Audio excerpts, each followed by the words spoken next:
Bonjour à tous, bienvenue à cette quatrième et dernière session de formation sur la gestion du cycle de projet pour les partenaires francophones du BICE. Alors ça va être toujours animé par Nicolo Della Cesa et coordonné par Diego Munoz. Alors, pour cette dernière session, on vous redira à la fin, mais soyez bien attentifs parce que les 3 travaux qui ont déjà été sollicités au fur et à mesure de ces séances devront être vraiment revus grâce à toutes les corrections qui ont pu être apportées, toutes les indications qui ont pu être données pendant les différentes séances. Donc, pour voir le résultat final, l'évolution et d'avoir un résultat concret qui prend en compte le résultat de toute cette formation. Voilà, donc ce sera vraiment important de nous rendre ce travail. C'est une condition pour obtenir le certificat de participation et de réalisation de ce module de formation. Et puis, comme d'habitude, merci aussi de bien vous inscrire dans le chat pour qu'on vérifie les présences des uns et des autres. Voilà, pour obtenir l'attestation, il faut la présence plus le travail à réaliser. Donc voilà, on va pouvoir commencer et je passe la parole à Nicolo. Merci. Merci Marie-Laure. On va commencer cette dernière session. Je vais partager mon écran. Voilà. Alors, dans cette dernière session, on va voir la partie du suivi du projet. Donc, on a déjà travaillé sur les indicateurs dans le cadre logique et on va voir un peu plus en détail les indicateurs, comment identifier des bons indicateurs. On va aussi voir un peu comment préparer un budget, le budget, quels sont les principaux, les pas principaux pour préparer un budget du projet. Le budget du projet, c'est un peu au dehors du cadre logique, mais c'est très important parce qu'il y a un lien direct entre les activités qu'on a identifiées avec les cadres logiques et les budgets. Le budget, c'est aussi un outil de suivi du projet pour voir comment les activités avancent et les dépenses qu'on a réalisées pour la réalisation des activités. Et on va avoir un peu aussi comment préparer disons, un plan de suivi du projet. Donc, voir quelles sont les actions plus importantes nécessaires pour planifier un bon suivi d'un projet. Et à la fin de la session, on va voir aussi quelques exemples de vos exercices pour voir certaines améliorations qu'on peut introduire grâce aux exercices que vous avez faits. Et donc, on va voir quelques exemples. Et on va essayer aussi de laisser un peu de temps pour des questions sur la session d'aujourd'hui, mais aussi s'il y a des questions sur les sessions qu'on a déjà réalisées.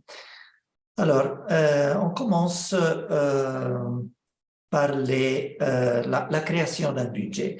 Donc, comme on a dit, le budget est créé directement à partir des activités. Donc, dans le processus de construction de la logique du projet, on a identifié les problèmes Et par conséquent, on a identifié les objectifs et les différents niveaux d'objectifs, et notamment l'objectif général, spécifique et les résultats. Et à partir des résultats, on a identifié les activités nécessaires pour réaliser les résultats. Ces activités auront des coûts. Ce sont des activités avec la nécessité des coûts. Alors, quels sont les principaux phases d'identification et création d'un budget? Identification des activités du projet. Donc, si on a fait un bon cadre logique, on a identifié les activités. Comme on a dit pendant la dernière session, les activités dans le cadre logique, normalement, sont formulées d'une façon très synthétique, mais si c'est nécessaire, il faut développer un peu mieux la description des activités pour les décrire dans leur complexité. Donc, une fois identifiées les activités du projet, on peut calculer les coûts de chaque activité. Et chaque activité a des coûts associés à l'activité même, à l'activité spécifique. Et les coûts peuvent être coûts du personnel, des matériaux, équipements, consultants, etc. Donc, chaque activité aura des coûts. Une fois calculés les coûts pour chaque activité, on peut additionner les coûts de chaque activité par nature. Donc, tous les coûts du personnel, tous les coûts du matériel, tous les coûts des consultants, et obtenir donc des coûts pour chaque type de dépenses et obtenir le coût total du projet. Alors, ça dépend un peu, le format du budget dépend du bailleur. Normalement, chaque bailleur donne un format de budget, mais l'idée, c'est d'arriver à compléter le format requis par les bailleurs à travers ce processus d'identification des coûts. Et c'est important aussi de tenir compte des frais généraux. En général, on peut considérer qu'il y a des coûts spécifiques des activités du projet, donc chaque activité a des coûts spécifiques, mais il y a aussi des coûts nécessaires pour la gestion générale du projet, donc du personnel de gestion, du personnel pour les activités administratives, des coûts généraux relatifs par exemple au bureau.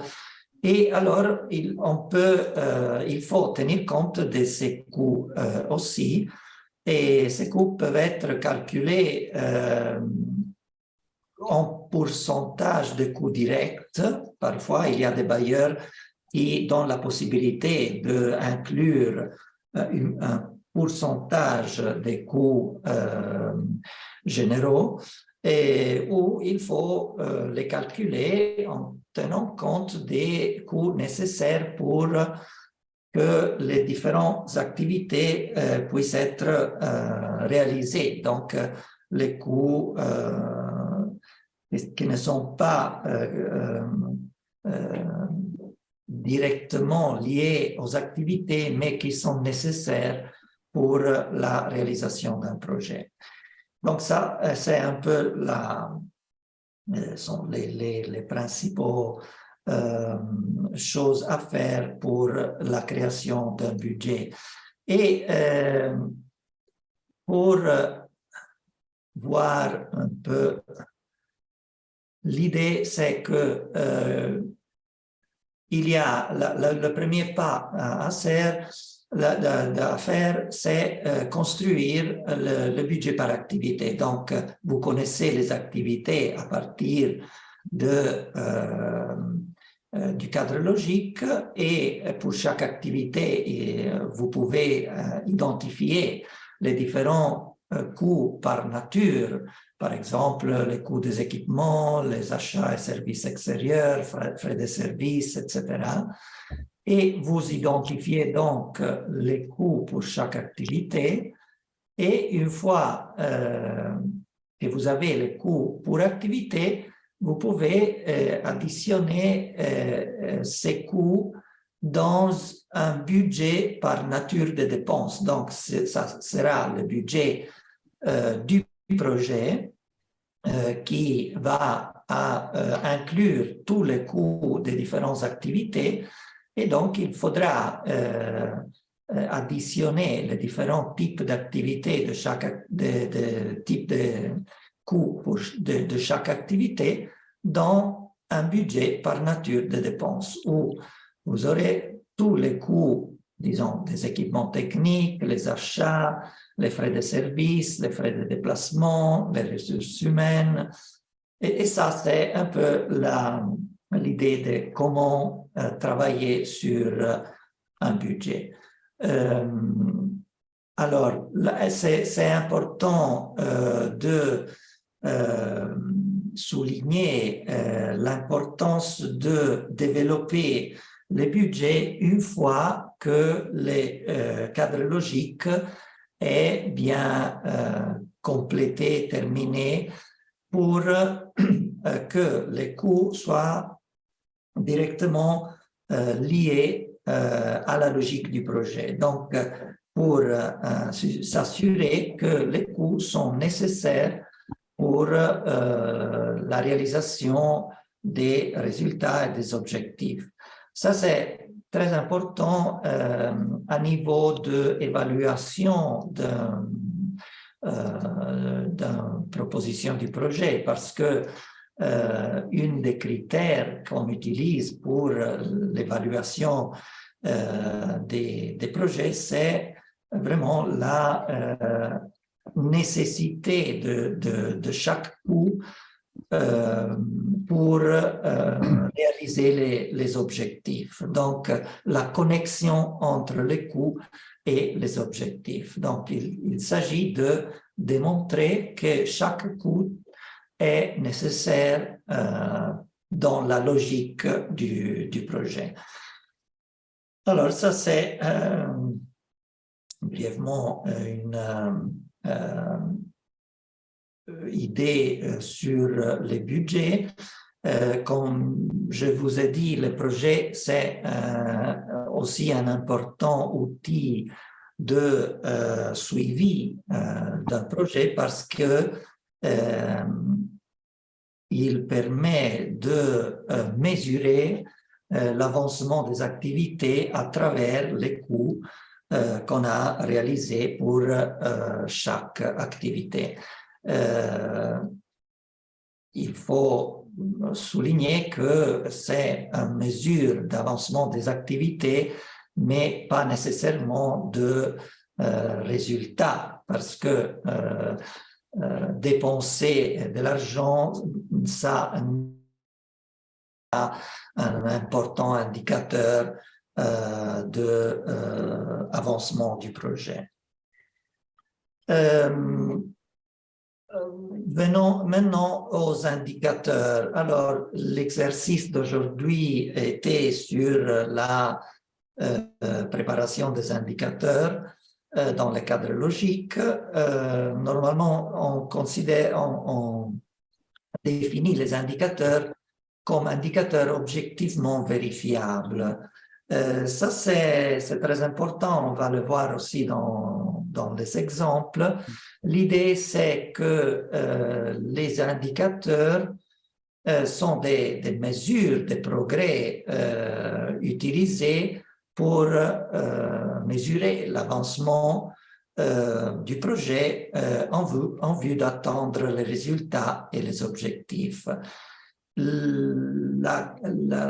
c'est important qu'un indicateur soit objectivement vérifiable. Ça veut dire que une personne, deux ou plusieurs personnes qui vérifient, mesurent cet indicateur puissent arriver au même résultat. Donc, il s'agit d'indicateurs qui peuvent être vérifiés d'une façon le plus possible objective. Et c'est important qu'un indicateur fournit une unité de mesure clairement définie et une cible détaillant la quantité, qualité et calendrier des résultats attendus. Donc, un indicateur, on doit définir une cible, combien de personnes formées, combien de bâtiments créés, et quantité, il y a aussi des indicateurs de qualité, donc la qualité d'une formation, la qualité d'un résultat qu'on peut mesurer, et un calendrier. Donc, quand est-ce qu'on va et aux cibles qu'on a définies avec l'indicateur. Donc, après la première année du projet ou à la fin du projet ou après un certain nombre de mois. Donc, c'est important de définir unité de mesure, cible, quantité, qualité et calendrier des indicateurs. Et des exemples sont, par exemple, le pourcentage de la population qui vit en dessus du seuil de pauvreté. Alors, dans ce cas, il faut définir ce qu'on considère le seuil de pauvreté, et on peut mesurer le pourcentage de la population. Et bien sûr, il faudra aussi indiquer comment on va mesurer cet indicateur. Autre exemple, c'est par exemple le nombre de formations ou d'ateliers organisés, ou le nombre d'enfants vaccinés, nombre ou pourcentage de femmes et d'hommes ayant obtenu un diplôme universitaire. Et comme vous voyez, il y a différents types d'indicateurs. Ça dépend un peu aussi du niveau de résultats qu'on veut mesurer. Il y a la possibilité de, par exemple, si on mesure le nombre de formations ou d'ateliers organisés, c'est ce que normalement on considère un indicateur de processus. Donc, c'est un indicateur qui nous donne la mesure des activités qu'on a directement organisées. Donc, si on a organisé un certain nombre de formations, on peut mesurer à travers par exemple, les documents du projet, le registre de présence des participants. On peut mesurer la réalisation de ces activités. Et ça, c'est un type d'indicateur certainement intéressant, mais c'est un indicateur, comme je vous ai dit, de processus. Donc, un indicateur qui mesure une certaine activité qui a été réalisée. Mais à un niveau un peu plus haut dans le cadre logique, au niveau du résultat ou d'objectifs, il faut mesurer les effets des activités qu'on réalise. Donc, si on réalise des formations, on peut mesurer le fait d'avoir réalisé une formation, mais à un niveau supérieur, il faudra mesurer l'effet, donc les changements que cette formation a produit avec les participants. Donc, leur capacité d'avoir acquis des nouvelles connaissances, des nouvelles capacités. Donc, il faudra changer un peu le type d'indicateur. Ça, c'est un petit exemple pour vous dire que les indicateurs peuvent ils doivent être adaptés aux différents niveaux de résultats objectifs pour pouvoir mesurer le changement que le projet a réalisé. Mais là, les deux types d'indicateurs qu'on peut identifier sont surtout, disons, des indicateurs de processus que mesurent la réalisation de certaines activités et des indicateurs de plus haut niveau qui mesurent le changement introduit par les activités du projet. Et les sources de vérification doivent être clairement spécifiées dans le cadre logique et sont les sources où on va collecter les informations nécessaires pour les indicateurs.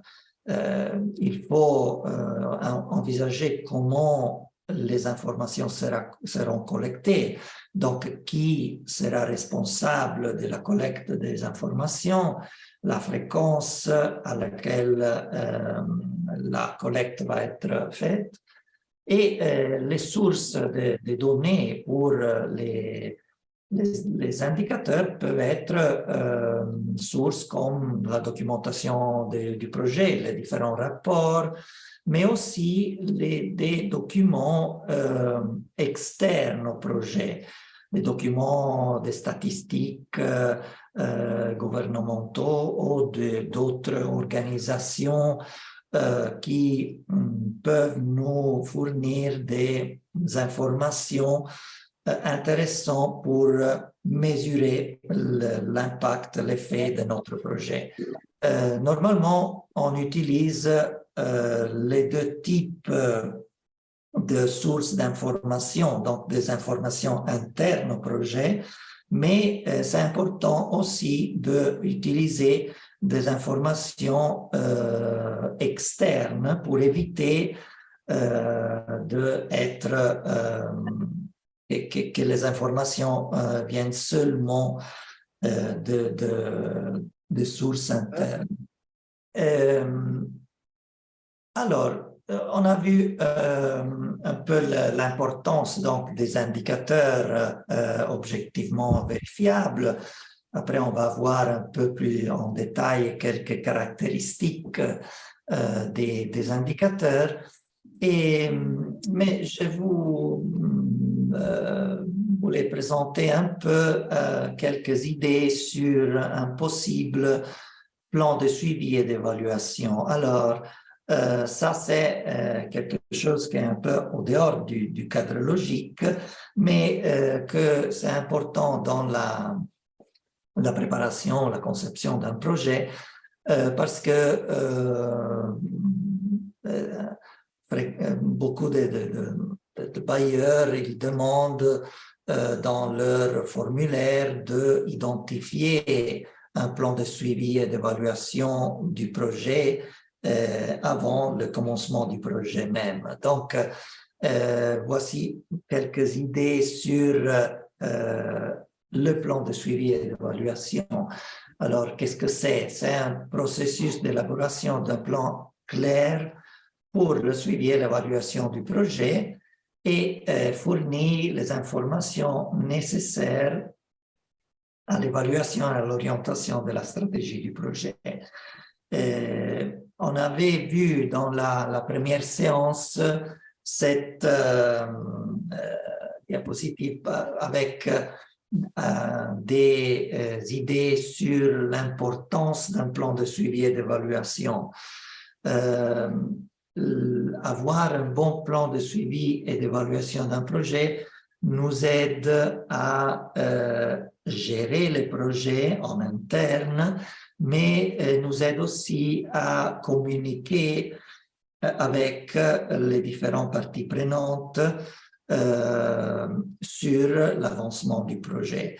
Et donc, on avait vu qu'un bon plan de suivi peut aider à atténuer et gérer les crises du projet parce qu'on a des informations sur des criticités que le projet peut rencontrer, mais aussi s'assurer que les résultats prévus sont atteints et donc pouvoir démontrer aux parties prenantes, aux bailleurs, que les résultats sont atteints. C'est important aussi pour motiver les parties prenantes, voir que les résultats sont réalisés, c'est normalement quelque chose qui peut vraiment motiver les différentes parties prenantes. Un bon plan de suivi génère une compréhension partagée du projet. On a vu la même chose pour le cadre logique. Un bon cadre logique aide toutes les parties prenantes à comprendre bien le projet et avoir une vision partagée. Et comment on a vu que le cadre logique a dans son structure une partie de suivi aussi, donc la partie des indicateurs. Et donc, ça aide à générer une bonne compréhension. Donc, c'est aussi un outil de communication vers l'externe. Bon, ça c'est un bon plan de suivi, nous aide à contrôler les actions à faire, à contrôler quelles sont les priorités, à mieux se concentrer sur les priorités et assurer la responsabilité des différentes parties prenantes. Donc, mesurer les activités, mesurer les résultats, c'est quelque chose qui aide à bien gérer les projets, mais aussi à bien communiquer et générer une bonne compréhension du projet en externe. Quelles sont les étapes pour l'élaboration d'un bon plan de suivi et d'évaluation? Bon, la première étape est identifier les objectifs du programme. Et donc, si vous avez fait un bon cadre logique, ça c'est déjà défini dans la structure du cadre logique. Définir les indicateurs, c'est l'exercice que vous avez fait pour la session d'aujourd'hui. Et donc, définir les indicateurs qui peuvent mesurer les différents résultats aux différents niveaux. Donc, les résultats un peu de plus bas niveau et les résultats, les objectifs de plus haut niveau. Ces indicateurs nous permettent de suivre l'évolution du programme, mais aussi de déterminer dans quelle mesure les activités ont permis d'atteindre les objectifs. Et nous permet donc de mesurer les changements que le projet a réalisé aux différents niveaux. Donc, la définition des indicateurs, c'est quelque chose qu'on fait aussi dans le cadre logique. Donc, dans un plan de suivi et d'évaluation, On a déjà l'identification des objectifs et des indicateurs dans le cadre logique. La troisième étape serait de définir les méthodes et les calendriers de collecte de données. Alors, il y a quelques informations sur ces méthodes et calendriers de collecte de données déjà dans le cadre logique, dans la section des sources des informations, où d'une façon très synthétique, on indique où on va collecter les données et la fréquence, les méthodes de collecte. Dans le cadre logique, ces informations sont données d'une façon très synthétique. Dans un plan de suivi, on peut élaborer un peu plus sur ça avec une description des méthodes, fréquences de collecte des données. Quatrième étape, l'identification des différentes responsabilités en matière de suivi et évaluation. Donc, qui est responsable de la collecte des données pour chaque indicateur? Ça, c'est très important dans les projets parce que parfois on oublie un peu cette étape et c'est difficile donc d'identifier clairement qui a la responsabilité de la collecte des données. Dans les projets disons plus grands, plus important, il peut y avoir une personne dédiée à la collecte des données pour le suivi et l'évaluation. Normalement, ce n'est pas possible pour les limitations du budget, mais il faut identifier quelqu'un dans l'équipe du projet qui soit responsable pour le suivi. Et l'étape suivante, c'est la création d'un plan d'analyse des modèles des rapports. Alors, ça, c'est quelque chose que c'est important pour expliquer comment les données qui vous allez collecter seront analysés et comment les résultats de cette analyse seront présentés. Naturellement, ça dépend du type d'analyse qu'on va réaliser, mais c'est important d'expliquer quel type de données on veut collecter, quel type d'analyse on veut faire sur ces données et comment vous voulez présenter les résultats de cette analyse. Et finalement, la diffusion de ces données. Les données doivent être collectées avec un objectif clair.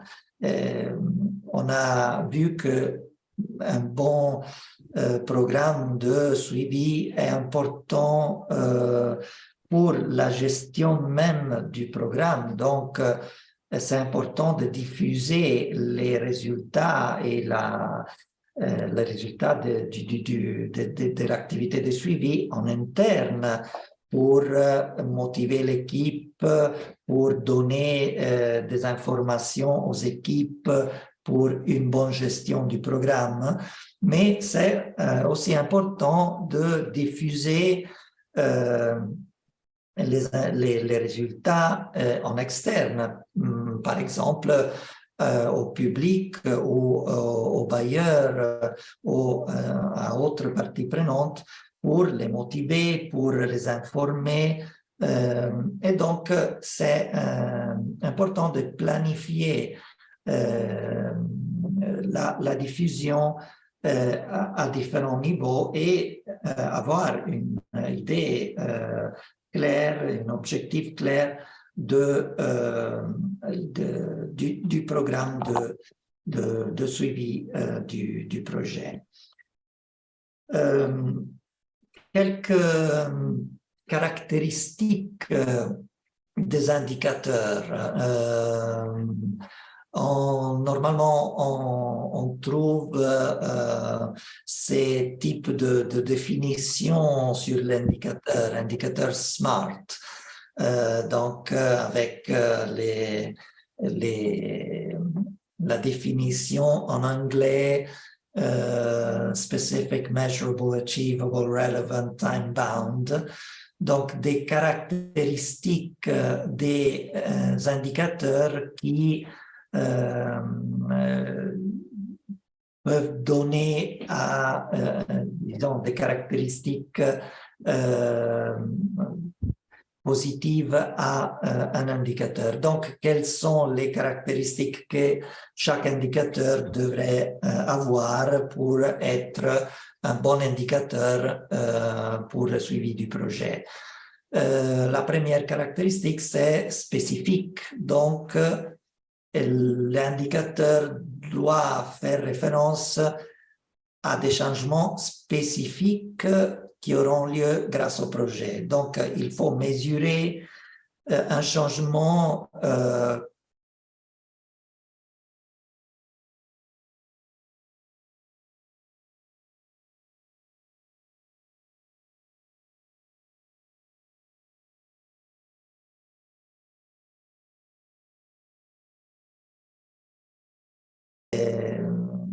parfois, on trouve des indicateurs qui sont intéressants, mais ils font référence à des changements qui ne sont pas nécessairement des changements introduits par le projet. Donc, la première caractéristique, c'est la spécificité de l'indicateur par rapport aux changements introduits par le projet.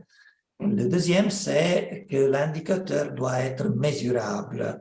Et donc, il faut rédiger un indicateur d'une manière qui peut être mesuré.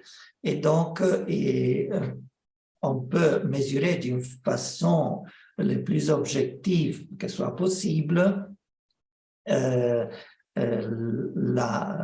l'indicateur. Donc, un indicateur qui ne peut pas être mesuré d'une façon objective, c'est un indicateur un peu trop générique. Donc, il n'a pas les caractéristiques pour être un indicateur, disons, efficace dans la mesure d'un projet. Donc, mesurable et achievable, atteignable. Un indicateur doit être réaliste et il doit être possible réaliser la mesure de l'indicateur avec les ressources et le calendrier du projet.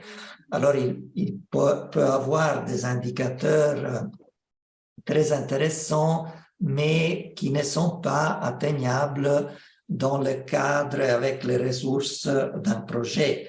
Donc, il faut trouver un bon équilibre pour que le projet puisse réaliser la mesure des indicateurs avec ses ressources et dans les temps de réalisation d'un projet. Ça, c'est un peu le problème qu'on a quand on veut mesurer l'impact à long terme d'un projet. Parce que après la fin d'un projet, normalement, on n'a pas les ressources pour mesurer des indicateurs d'impact. Pour ça, parfois, il y a des évaluation qui prend place après la fin d'un projet pour justement pouvoir mesurer l'impact à long terme. Mais dans le cadre d'un projet, il faut essayer d'identifier des indicateurs qui soient réalistes, qu'il soit possible de réaliser avec les ressources du projet et pendant le temps de réalisation d'un projet. La suivante caractéristique, relevant, l'indicateur doit être pertinent par rapport aux impacts et aux résultats globaux que le projet essaie d'atteindre.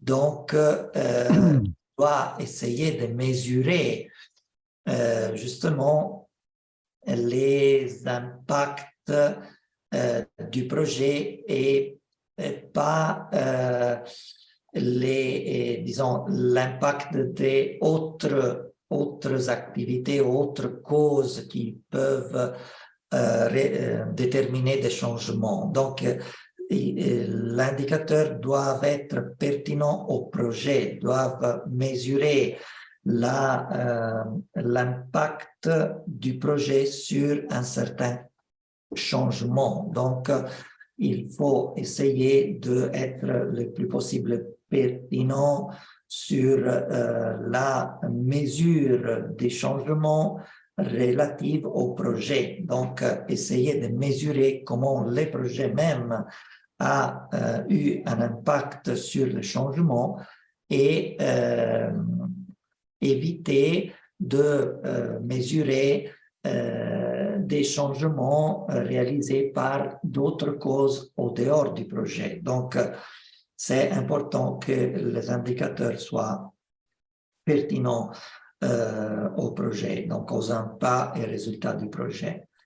Et la dernière caractéristique est que les indicateurs doivent être temporellement définis, donc il faut spécifier un délai pour observer et mesurer les changements produits par le projet, par la stratégie qu'on a mise en place avec notre cadre logique. Donc, on pourra avoir des indicateurs qu'on peut mesurer, disons, à certains délais pendant la réalisation du projet. Normalement, sont les indicateurs de niveau plus bas, à niveau des résultats. Il y a des indicateurs qu'on peut mesurer, par exemple, après un an du début du projet ou 6 mois, et des indicateurs qu'on peut mesurer dans la dernière phase du projet, parce qu'il faut attendre que les différentes activités puissent, disons, réaliser les résultats que notre projet envisage. Mais c'est important quand on définit un indicateur de définir aussi le délai, le temps spécifique quand on va observer et mesurer les changements qu'on veut mesurer. Et donc, si on veut voir un peu en général comment on peut, quels sont les composants d'un plan de suivi et d'évaluation, on aura, disons, différents composants de ce plan et ils devront inclure une introduction au programme. Donc, les informations sur le programme, objectifs du programme, le cadre logique, une petite description d'un programme pour qu'on puisse apprécier la structure logique du programme.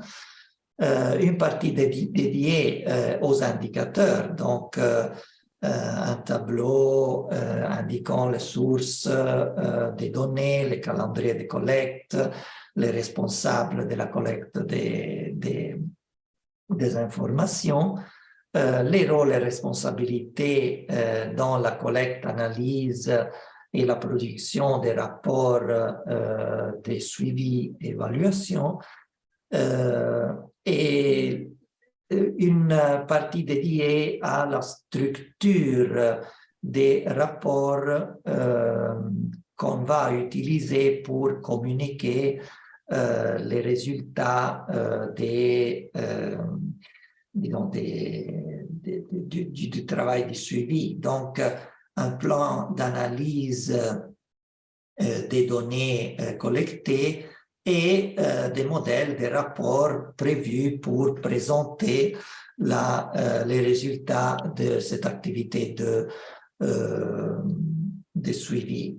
Et finalement, le plan de diffusion, donc une petite description de la manière où les données de suivi et évaluation seront diffusées en interne et en externe. Donc, ça c'est, disons, une synthèse un peu le schéma d'un plan de suivi et d'évaluation. Alors, ces activités ne sont pas directement des activités qu'il faut faire pour préparer un cadre logique qui est un peu l'objectif de ce cours, mais c'est important de considérer l'importance d'un bon plan de suivi et il y a beaucoup de bailleurs qui maintenant sont très attentifs à la qualité du plan de suivi et d'évaluation des projets. Donc,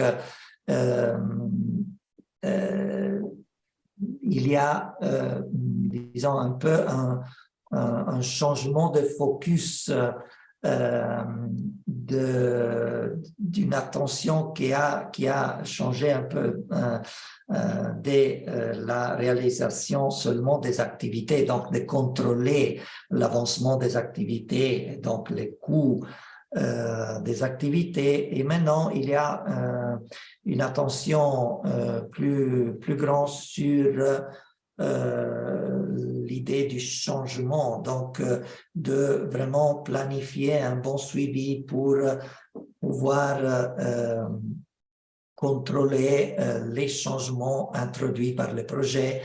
Mais c'est quelque chose qu'il faut bien planifier dès la phase d'identification de la structure du projet, parce que c'est là où on peut vraiment bien définir, bien identifier les indicateurs, les moyens de collecter les informations et pour faire un bon suivi. Parce que après, vous savez que pendant la réalisation d'un projet, on a beaucoup de choses à faire pour la réalisation d'un projet. Donc, on peut avoir des difficultés à faire un bon suivi. Pour ça, c'est important d'identifier un bon plan avant de commencer le projet pour pouvoir, pour faciliter avec une bonne distribution des responsabilités, l'identification claire des indicateurs et des sources d'information pour pouvoir faire un bon suivi une fois que le projet a commencé. Et bon, donc ça c'est un peu les informations que je voulais donner un peu sur le suivi d'un projet. Avant de voir quelques exemples pris de vos exercices, bon, s'il y a des questions sur ce qu'on a vu ce matin ou sur d'autres choses. Alda. Oui, allô, oui, bonjour tout le monde. Merci Nicolo pour la présentation. Moi, ma question, c'est par rapport au suivi. Tout ce qui a été dit du début, jusque-là, même un peu même du budget, le cadre logique est vraiment très important. Tout tourne autour du cadre logique. Mais il arrive qu'on ait des projets où le cadre logique n'a pas été fait. Ça arrive qu'on ait des projets comme ça, où le cadre logique n'a pas été fait. Donc, face à cette situation, qu'est-ce qu'on peut faire? On demande qu'on nous fasse un cadre logique avant que le suivi ne se fasse, surtout quand le suivi est externe. C'est compliqué pour la personne qui vient d'ailleurs. Mais bon, quand c'est interne, c'est encore plus facile parce que c'est eux qui ont rédigé le projet, ils savent un peu là où ils vont. Maintenant, pour une personne qui est externe, est-ce qu'il faut demander à ce qu'on refasse un cadre logique avant le suivi ou quelle est une méthode à peu près plus ou moins qu'on peut adopter? Merci beaucoup. Merci, Alda. Oui, c'est une très bonne question. Oui, plusieurs fois, on a des projets où on n'a pas fait un cadre logique. Alors, il peut y avoir différentes méthodes, différentes façons de résoudre ce problème. Moi, je pense que c'est important de faire un cadre logique avant de faire le suivi ou avant de commencer un projet. Donc, on peut avoir un projet avec un document de projet, mais sans le cadre logique. Alors, je pense que ce n'est pas la méthode correcte parce qu'il faudrait faire le cadre logique avant. Mais c'est important, et si on n'a pas un cadre logique, de le faire à partir du projet. Donc, c'est une façon de synthétiser les informations du projet dans un cadre logique. Et ça nous va aider beaucoup dans le suivi du projet, dans l'évaluation du projet, et dans le travail de gestion ordinaire du projet. Donc, à mon avis, il faudrait toujours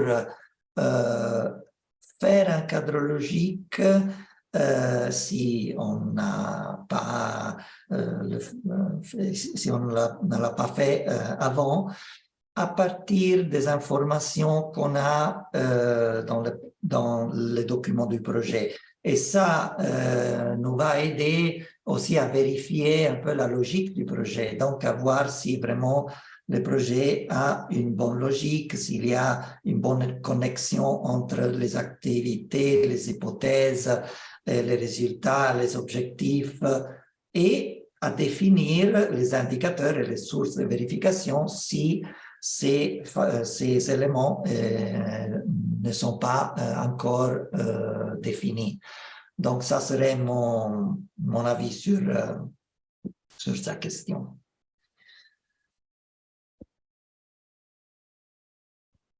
Merci Nicolas. Mais donc, ça oblige alors la personne qui va faire le suivi à refaire une autre partie du travail, ça.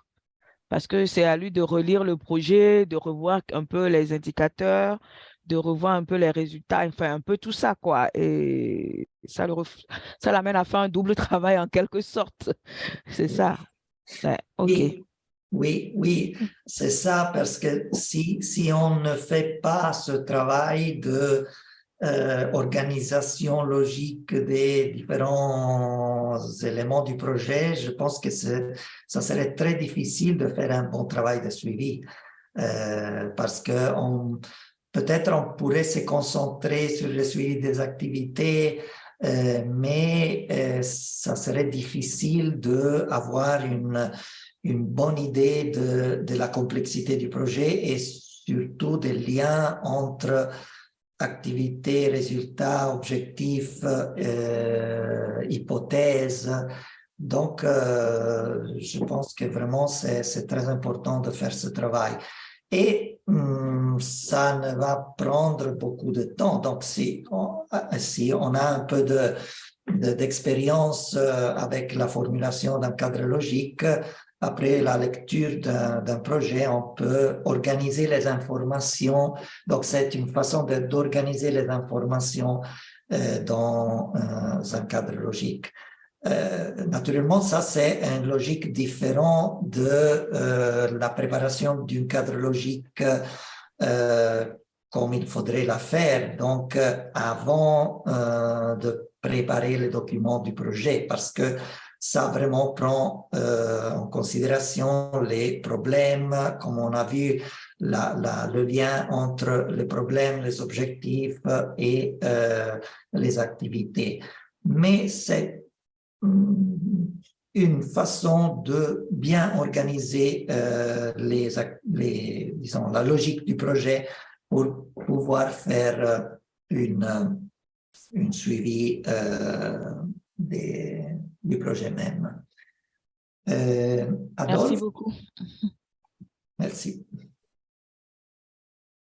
Oui, bonjour Nicolo. Bonjour.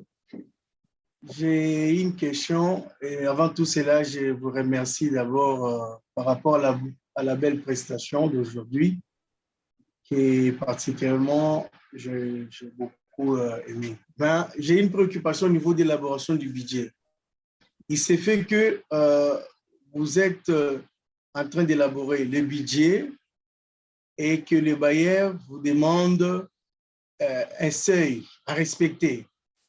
Et ces seuils à respecter, et ce sont pratiquement les coûts directs et les coûts indirects du projet. Alors, je me dis, quel est le pourcentage d'écart entre les coûts directs et les coûts indirects, si le bailleur n'a pas spécifié?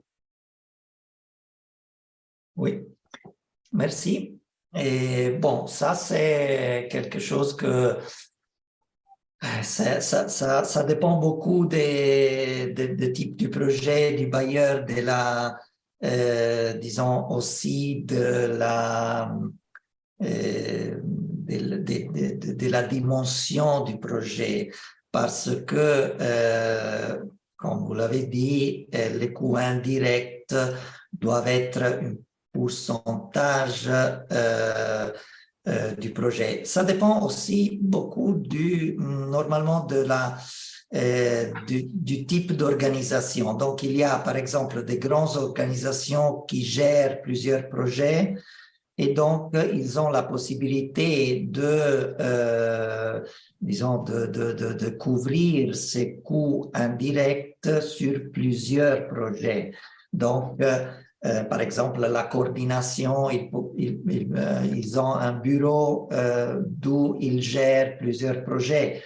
Ils ont des coordinateurs, un directeur qui peut gérer plusieurs projets. Donc, dans ces cas, normalement, les coûts indirects pour chaque projet sont plus bas.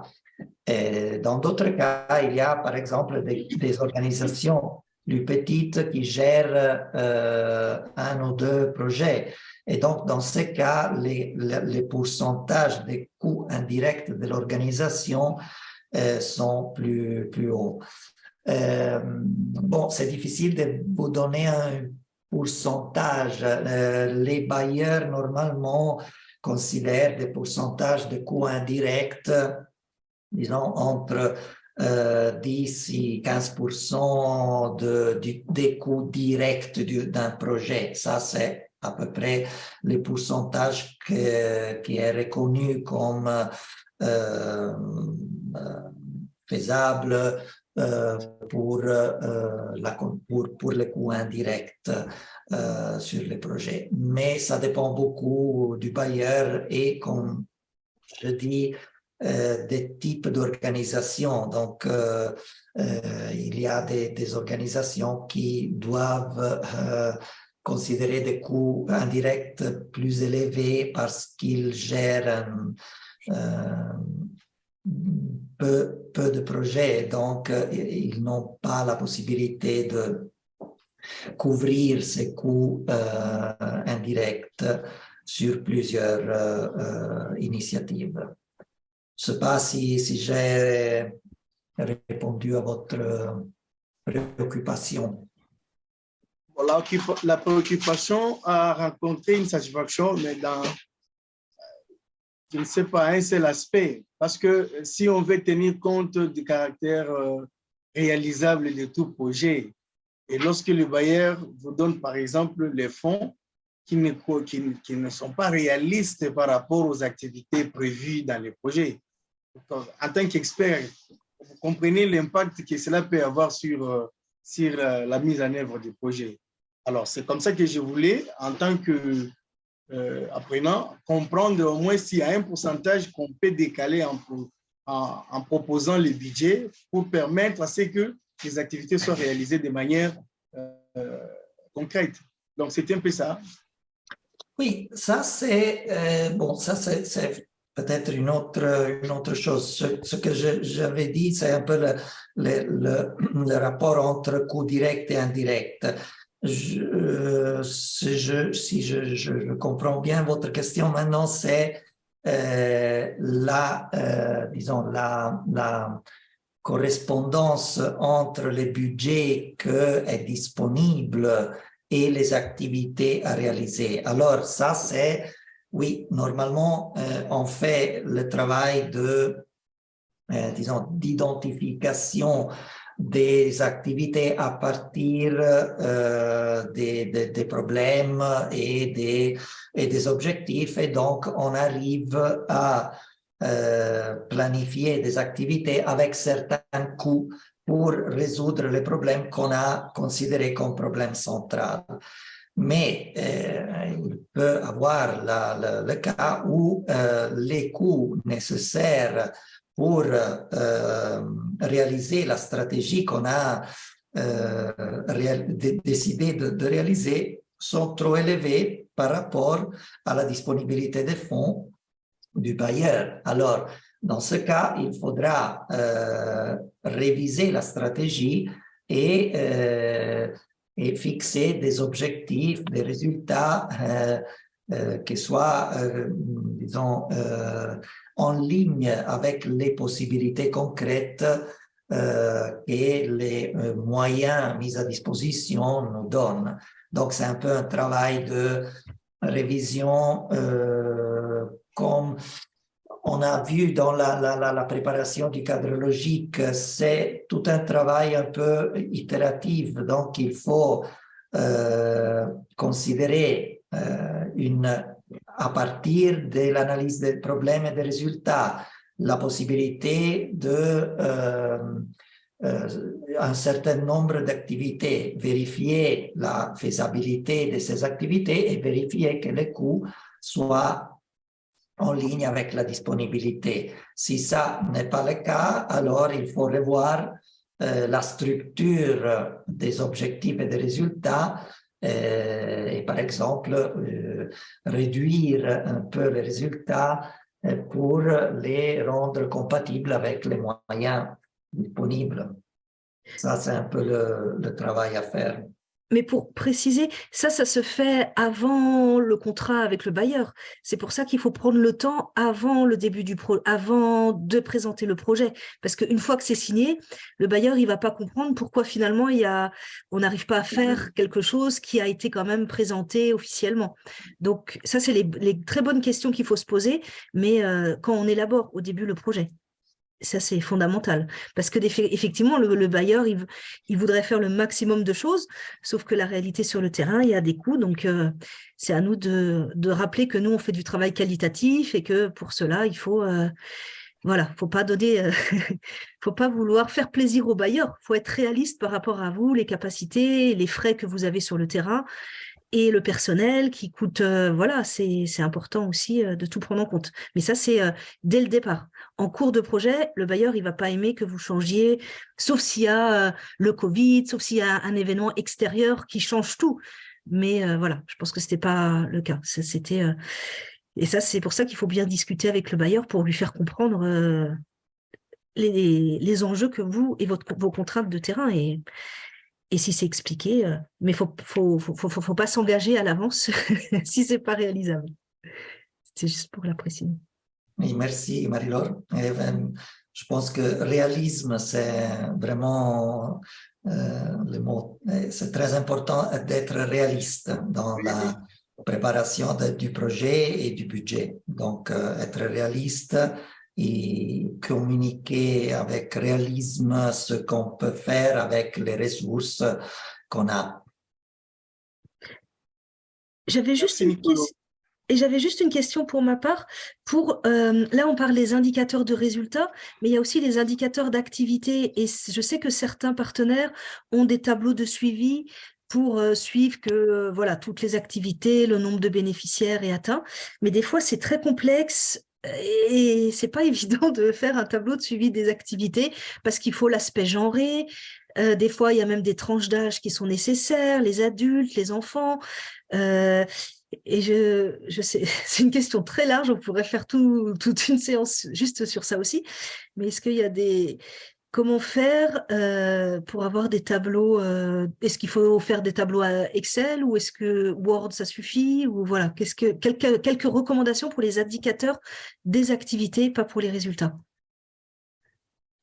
Oui, ça c'est une très bonne question. Ce n'est pas facile. Il y a différentes façons de le faire. Il y a des partenaires qui demandent des indicateurs d'activité, d'autres qui ne demandent pas, qui sont, disons, euh, pour certains partenaires, ça suffit de mesurer les activités avec les coûts, parce que ça, c'est une manière de mesurer l'avancement des activités.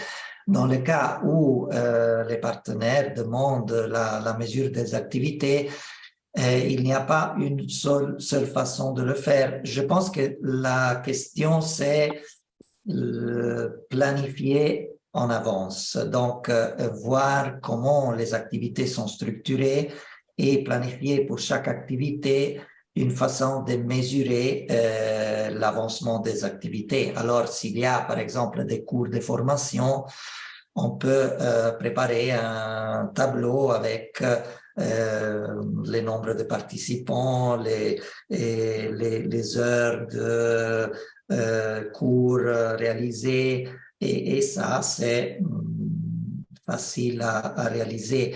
Dans d'autres cas, il y a des activités qui ont différentes phases et donc il faut tenir compte de la préparation d'une activité, donc vérifier que une activité préparatoire soit faite et terminée avant de commencer une activité qui dépend des résultats de la première phase d'une certaine activité. Donc, il n'y a pas une seule façon de le faire, mais la question clé, c'est la planifier en avance aussi ce type d'activité. Donc, comment collecter les informations. Et normalement, bon, vous avez dit Excel, Word, les indicateurs en principe doivent être mesurables. Donc, il faut mesurer des quantités. Alors, si on peut bien planifier des fichiers Excel avec la possibilité de mesurer des quantités, ça va aider beaucoup dans la mesure des activités. Parce qu'il s'agit normalement d'indicateurs qui se traduisent en des quantités. Même les indicateurs qualitatifs doivent avoir une mesure, quelque chose qu'on peut mesurer et donc associer des quantités à chaque indicateur. Ça, c'est un peu... Merci. Donc, je retiens la planification et c'est vrai qu'il faut... Et c'est pour ça que quand on réalise l'activité, c'est pas juste réaliser l'activité, il faut prévoir le temps aussi pour un peu l'analyser et la mesurer et voilà, pour l'améliorer après. Donc ça, je retiens, oui, planifier et ça aide à prévoir qu'est-ce qu'on veut mesurer. Merci. Oui, merci.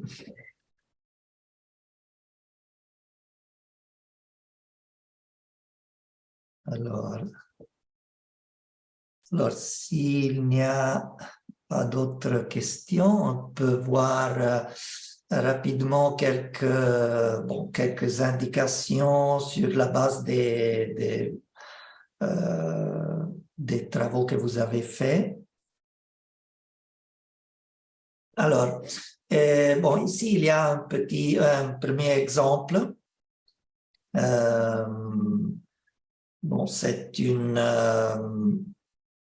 Il y a beaucoup de détails, donc je pense que ça, c'est très intéressant.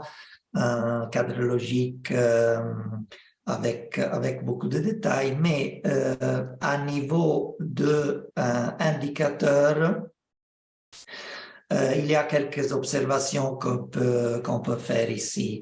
Alors, la première, une observation, c'est qu'à niveau de activité, normalement, mais ça c'est quelque chose qui peut changer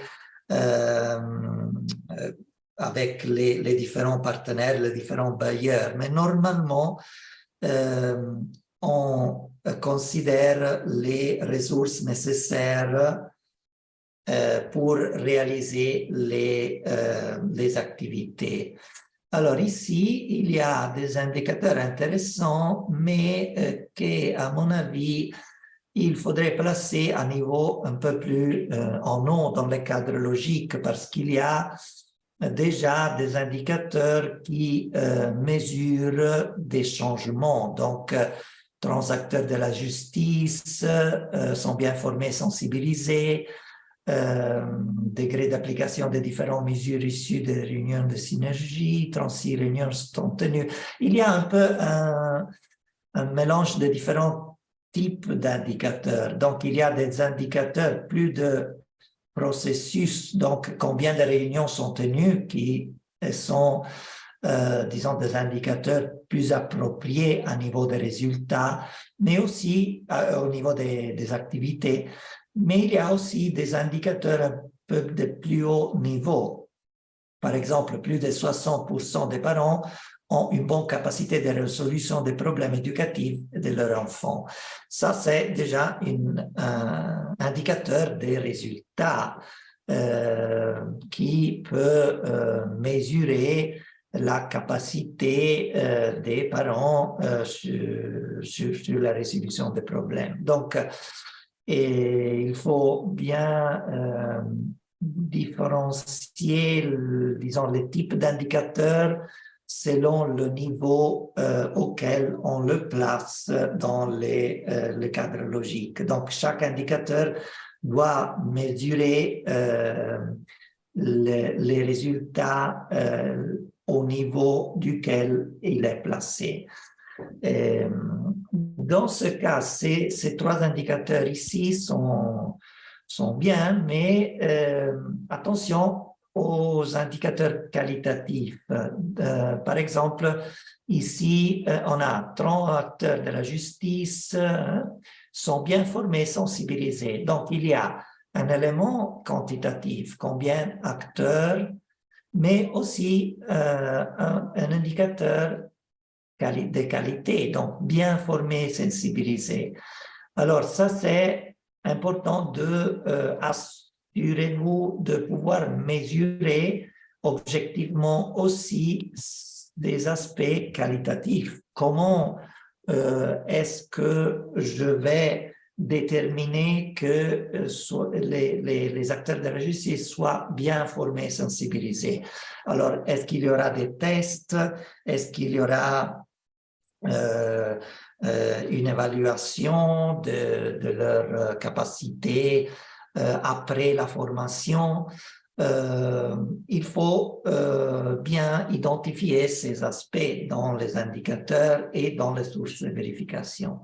Donc, c'est très bien d'identifier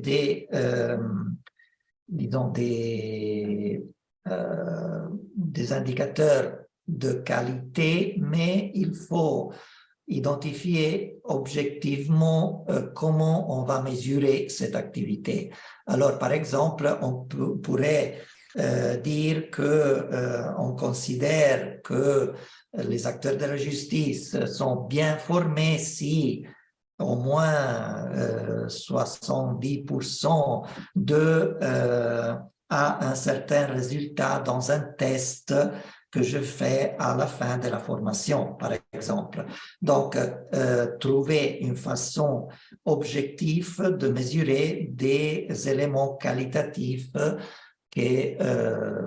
qu'on veut vérifier dans l'indicateur. Bon, dans ce cadre logique, il y a des problèmes, disons, à niveau des indicateurs, mais aussi dans la structure logique du cadre logique. Par exemple, vous voyez qu'à niveau d'objectifs spécifiques et de résultats, il y a la même chose. Par exemple, réduction de la déperdition scolaire, il est dans l'objectif spécifique, mais aussi à niveau des résultats. Et la réduction des cas d'infection, c'est aussi dans les résultats. Donc, attention à différencier les résultats des objectifs. Donc, les résultats sont les résultats immédiats des activités et les objectifs sont les conséquences à plus haut niveau des résultats. Et à niveau d'indicateurs, il est important que les indicateurs soient spécifiques et qu'une valeur cible soit identifiée pour chaque indicateur.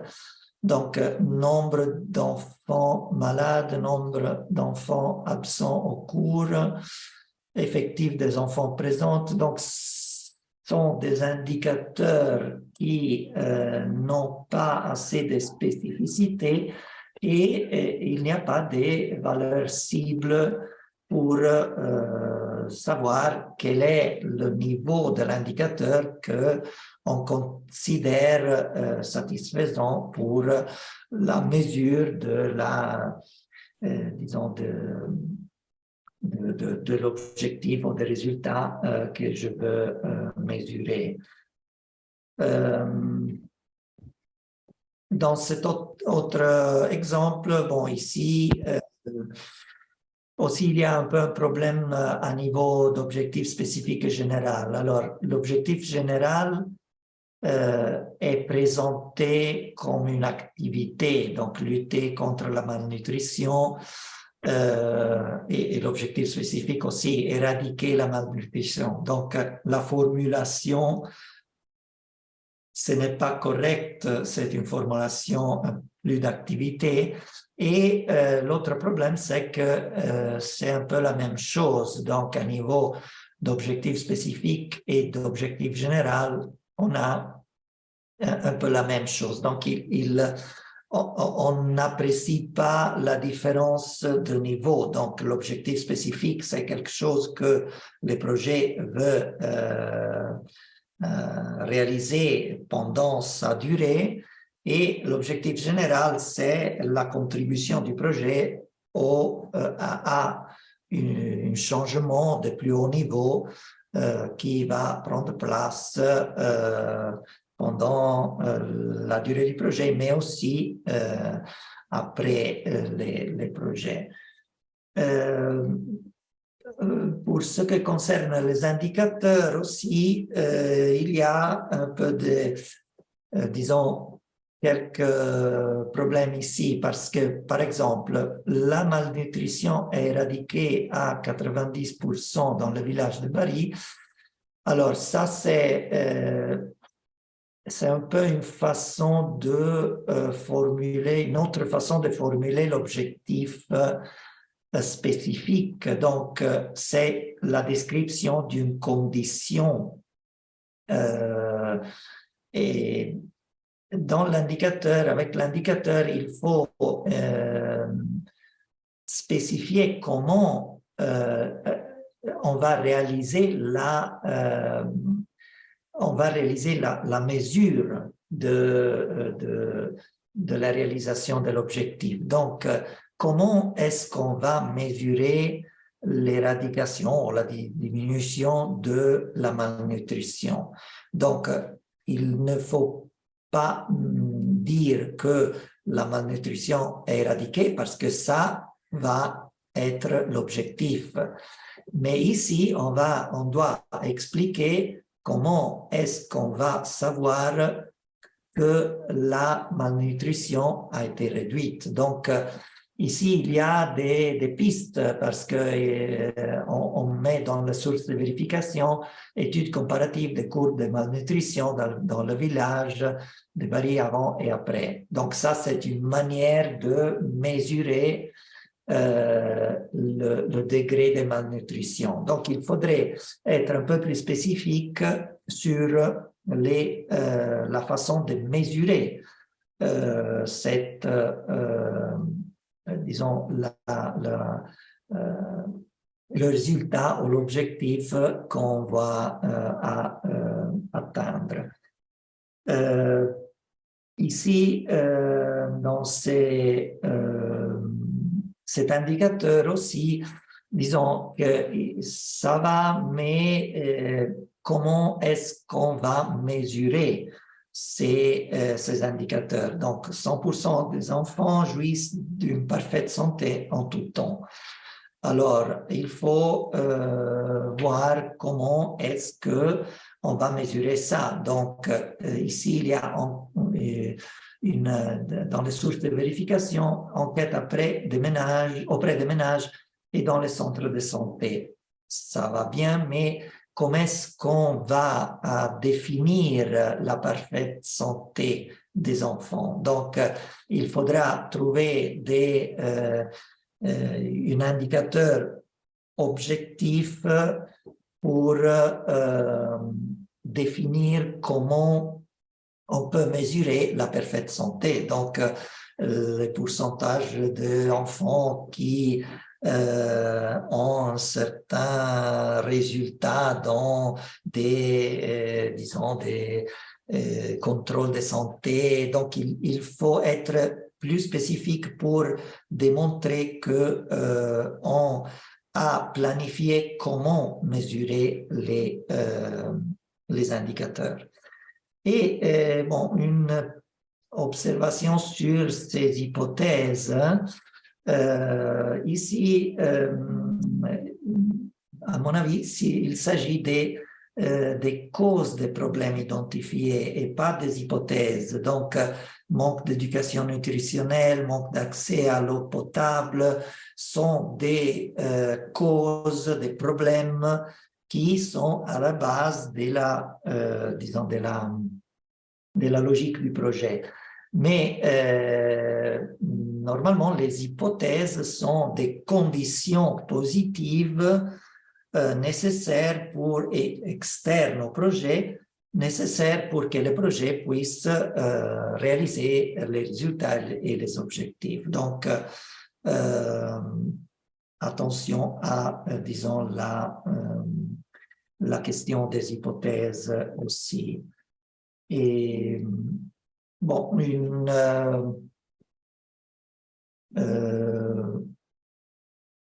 autre, des petites observations. Le cadre logique, c'est très bien. Seulement essayer de quantifier les indicateurs, donc réduction du chômage, augmentation du nombre d'enfants. Il faut définir une cible. Et une observation sur ce résultat, les autorités agissent davantage dans les questions d'éducation scolaire et professionnelle des enfants. Ça va, mais si possible, les résultats devraient être un peu plus tangibles. Donc, comment est-ce que les autorités doivent agir dans les questions d'éducation scolaire? C'est important de toujours essayer, surtout à niveau des résultats, d'être très spécifique et définir des résultats tangibles. une observation sur la collecte, sur la source de vérification, collecte annuelle des données dans les écoles. Par exemple, ici, on pourrait aussi définir qui s'occupera de la collecte des données. Ça, c'est pour donner plus de crédibilité aux indicateurs et aux sources de vérification. Donc, il n'y a pas une seule façon de le faire, mais en général, ce que je voudrais vous dire et souligner, que avec la spécificité de la description des indicateurs et des sources de vérification, avec une description très spécifique, on peut augmenter la crédibilité, on peut communiquer la crédibilité de notre plan de suivi du projet, parce que on peut aider à convaincre les bailleurs qui va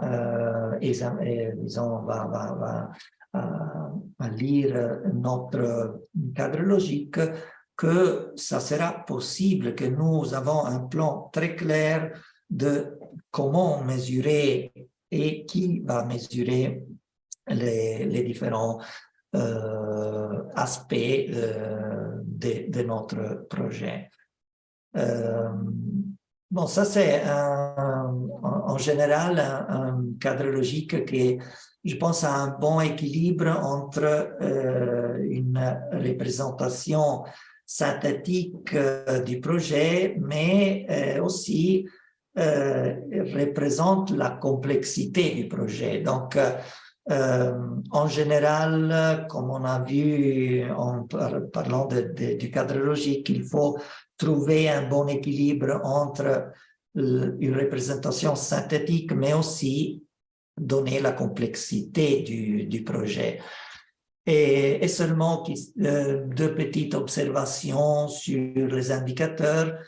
Bon, ça c'est comme on a vu avant, attention aux indicateurs qualitatifs, il faut les rendre le plus objectifs que soit possible. Donc, par exemple, 95% des ménages ont retrouvé leur stabilité et la fréquence des conflits entre parents et enfants est sensiblement baissée. C'est bien, c'est un indicateur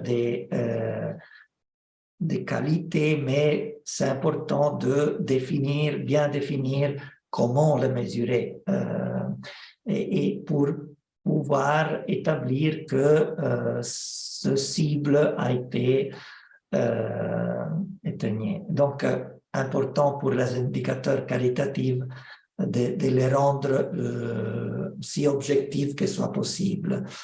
Et à nouveau, il est important dans les sources de vérification d'indiquer qui réalisera les enquêtes, qui réalisera la collecte des informations.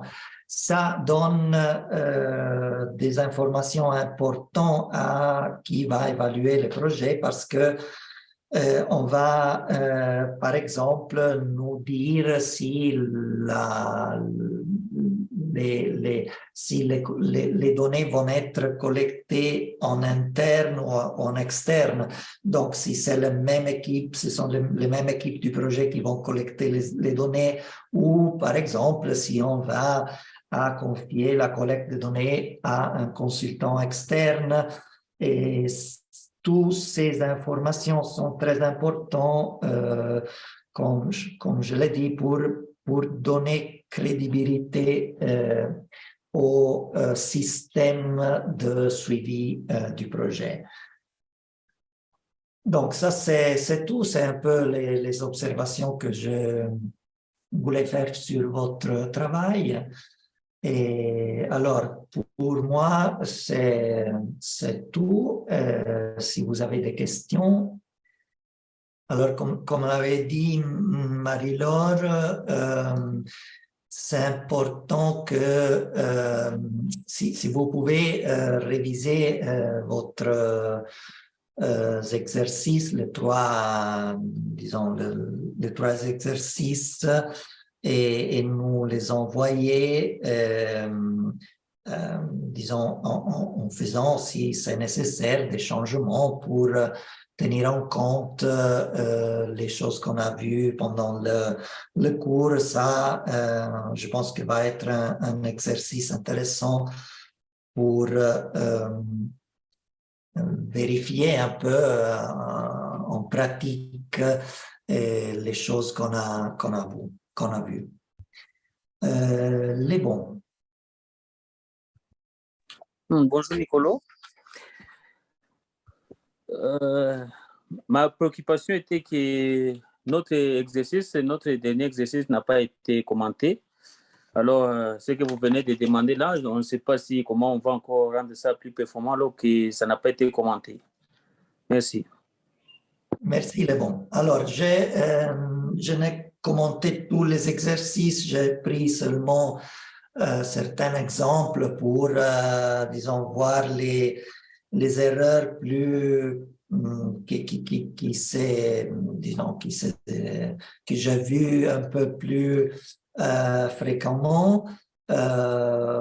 Si vous voulez, je peux dans les prochains jours faire des commentaires spécifiques et vous envoyer votre exercice. Mais en général, je pense qu'avec les informations que vous avez eues pendant les cours, ça serait possible de revoir un peu, de réviser un peu votre travail. Ce n'est pas important d'avoir, disons, un cadre logique parfait, mais l'idée c'est de faire un exercice et essayer d'appliquer les notions que vous avez apprises. Et de toute façon, si je peux vous envoyer des commentaires sur votre exercice. Okay, merci beaucoup. Oui, Nicolo, seulement une question. Est-ce que toujours il faut avoir une source de vérification externe? Quelquefois, ce n'est pas faisable dans certains projets d'avoir une source de vérification externe. Est-ce qu'on peut se contenter de sources internes? Oui, alors, les sources de vérification peuvent être internes ou externes. Normalement, il y a les deux. Alors, il y a des sources internes et des sources externes. On peut avoir, normalement, le problème, c'est que si vous avez seulement des sources de vérification internes, la crédibilité du suivi peut être un peu plus moins, disons, forme, moins convaincante parce que vous faisiez une évaluation seulement en interne. Donc, normalement, on utilise les deux. Donc, on essaie de trouver aussi des sources d'informations externes pour avoir un peu une objectivité plus forte dans l'évaluation et dans la mesure des résultats. Donc, il faut trouver un équilibre pour donner crédibilité à la structure du suivi du projet. D'accord, merci. Adolphe? Oui, Nicolo, je reviens vers vous. Il y a la question d'indicateurs, comme vous l'avez soulevé. Les indicateurs qualitatifs. Vous avez fait certaines observations pour dire qu'il faut être le plus possible objectif pour les rendre un peu aussi clairs. Maintenant, je voudrais savoir, à chaque niveau d'intervention, il y a une façon de définir les indicateurs ou c'est un principe général. C'est un peu ça. Oui, merci. Alors, non, c'est un principe général que les indicateurs devraient être spécifiques pour chaque niveau de l'intervention. Donc, l'idée, c'est que l'indicateur puisse mesurer spécifiquement les résultats ou l'objectif au niveau où l'indicateur est placé. Et pour la question des indicateurs qualitatifs, c'est un peu plus difficile parce que c'est plus facile de mesurer des indicateurs seulement quantitatifs, mais il faut trouver des manières de mesurer d'une façon la plus objective possible aussi des indicateurs qualitatifs. Par exemple, avec des enquêtes où on peut avoir des données objectives sur certains aspects qualitatifs qu'on va mesurer. Par exemple, je sais pas, le niveau de préparation après un cours. On peut faire un test, par exemple, pour vérifier la qualité de la formation qui se traduit dans un indicateur objectif parce qu'il y aura un pourcentage de participants qui ont passé les tests qui nous permet de mesurer l'effectivité de la formation, par exemple. Donc, je dirais ça, il faut être spécifique pour chaque niveau et essayer pour les indicateurs qualitatifs de trouver de façon le plus objective possible de les mesurer. Je ne sais pas si je... Merci, Nicolas. Merci. Est-ce qu'il y a d'autres questions? On va pouvoir clôturer alors dans ces cas-là. Merci beaucoup, Nicolo, encore pour ces exercices pratiques et puis ces retours concrets qui sont effectivement communs à plusieurs. Donc, on peut se retrouver, en tout cas, on peut se relire. Le PowerPoint, il est accessible après sur le Moodle. Donc, ça peut être bien de l'avoir sous les yeux et de comparer avec ce que vous avez fait. Comme ça, c'est plus facile aussi pour travailler et tout revoir. Donc, toute la documentation est sur le Moodle. Vous avez accès, il y a un compte dédié. Vous avez reçu toutes les informations par Diego. Donc, voilà, ça, c'est un premier point. Et puis, la vidéo, elle peut être revue aussi pour ceux qui ont eu des difficultés de connexion. Autre point avant la clôture, vous allez recevoir une petite évaluation pour savoir comment s'est déroulé le cours, les points forts, les points à revoir, à améliorer. Donc, merci de répondre à ce document que vous allez recevoir et le renvoyer à webinar.bc@bc.org, comme d'habitude. Voilà, c'est important parce que ça permet, nous, d'améliorer, voilà, de voir ce qui vous a plus plu pour des prochains cours. Et voilà, et puis on attend votre retour sur la révision totale du cours, ben voilà, comme d'habitude, pour vendredi, samedi, ce qui laisse le temps après de prendre connaissance de tout ça et de relire le tout. Voilà. Merci à vous tous. Et puis, on reste à disposition s'il y a des questions, voilà, par webinar. Il n'y a pas de souci. Merci et bonne journée à tous et à bientôt. Au revoir. Merci beaucoup. Au revoir. Merci. Et on espère que ça vous sera utile. Et dans le prochain cours, pour ceux qui vont faire la résilience, on verra la mise en œuvre concrète de ces apprentissages dans la présentation du projet autour de la résilience. Donc voilà, ça sera une mise en œuvre concrète assez rapidement. Merci, bonne journée à tous. Au revoir.